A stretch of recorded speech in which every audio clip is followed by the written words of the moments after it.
Why don't we pass on that? As a matter of fact, we expect to have this CTC today, but that also will determine our next step in action.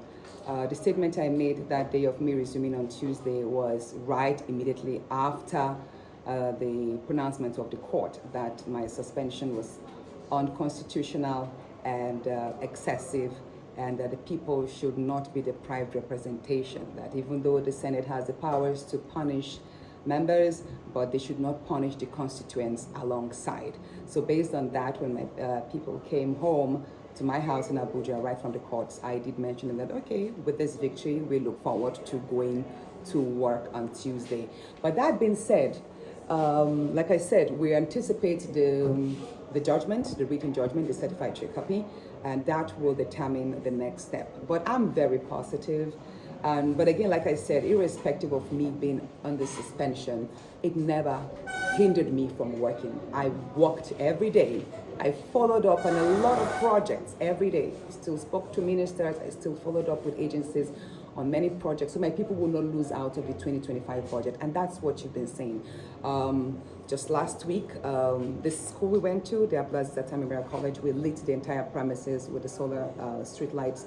Yesterday, you saw us have the groundbreaking ceremony for 2 smart markets in 2 local governments, 80 shops in each, with abattoir and other interesting facilities that ordinary markets should have, like water, toilets, electricity, and plugs in each shops.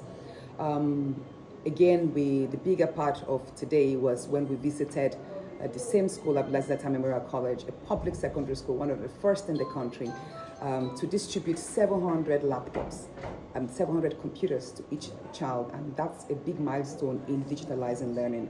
So I'm so proud that my office, the office of the Senator of Kogi Central, was able to deploy energy, network, I would say, and goodwill to bring this to our people. So at the end of the day, I don't think my people have lost anything, even though I know that I do have a number of bills, I do have a number of motions that I cannot pass on the outside. I need to be in there to work and proceed on my numerous bills and motions. But as much as representing the people's concerns in budgetary matters, I think I'm doing quite well. I'll come back to that budgetary matters and the bill, of course. The final question, do you still, with that judgment, do you still have confidence in Nigerian judiciary? Of course I do have. And the judiciary, like every other institution, is not perfect. It's not, we can't even say we're among the top most perfect in the world. But there is a huge room for development, improvement. But so far, even for me to be a senator today is still out of the goodwill of the judiciary. I went through courts, the tribunal and all that to emerge 6 months after my colleagues had resumed.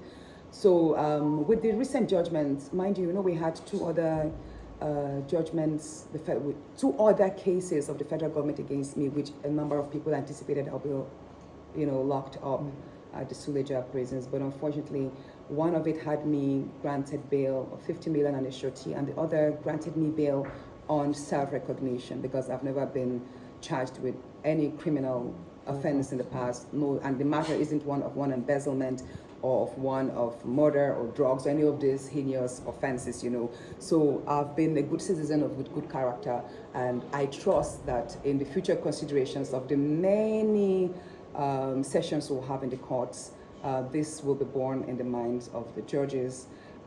I do have hope that our judiciary is being fair to a large extent now, but again, like I said, there's room for improvement. Okay, finally, my final question is, do you think your pending bills in the Senate will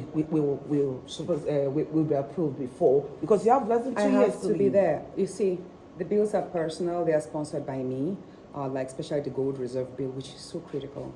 The gold reserve bill is so critical because that bill alone can transform our nation's economy. We keep losing so much revenue and so many jobs when we do not have accountability from data to the seismic report and what we're able to extract for the benefit of our country and people. We lose so much revenue from gold and many other industries. And I was hoping that by now I would have finished up with the gold bill and moved on to others, like putting legislations for lithium, rare earth minerals, and many other minerals that Nigeria has in abundant quantity, but we do not generate revenue from. So, but these bills are bills that are personal to me, and I can't just transfer them to someone else to do. Probably other senators have their own bills that are of concern to themselves and their constituents.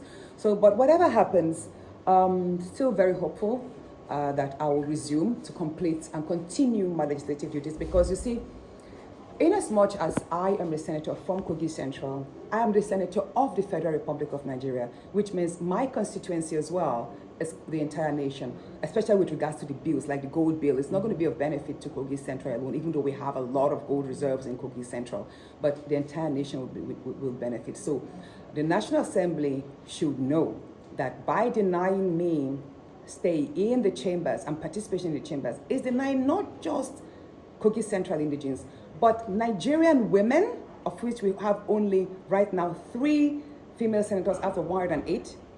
So we are denying Nigerian women, we're denying Nigerian children, because every woman, every female senator by default advocates for children.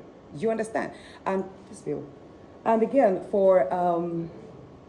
and by large, the many Nigerians whose ideals resonates with me and whose concerns I'm able to project through my bills and motions. Do you still believe in the leadership of the Senate under Akpoti?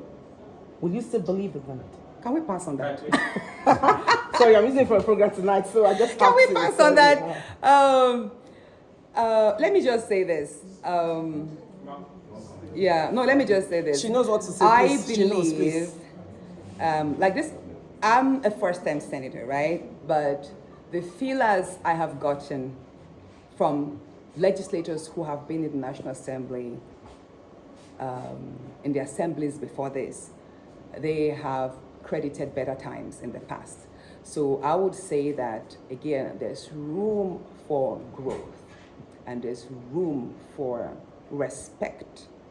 When I say respect, on all fronts of the rules of the Senate, of respect for colleagues, and just generally. So I think if that is deployed, then we could have a healthier and safer space for every senator to operate and function in. Let me say, there's room for progress, there's room for improvement. Thank you very much.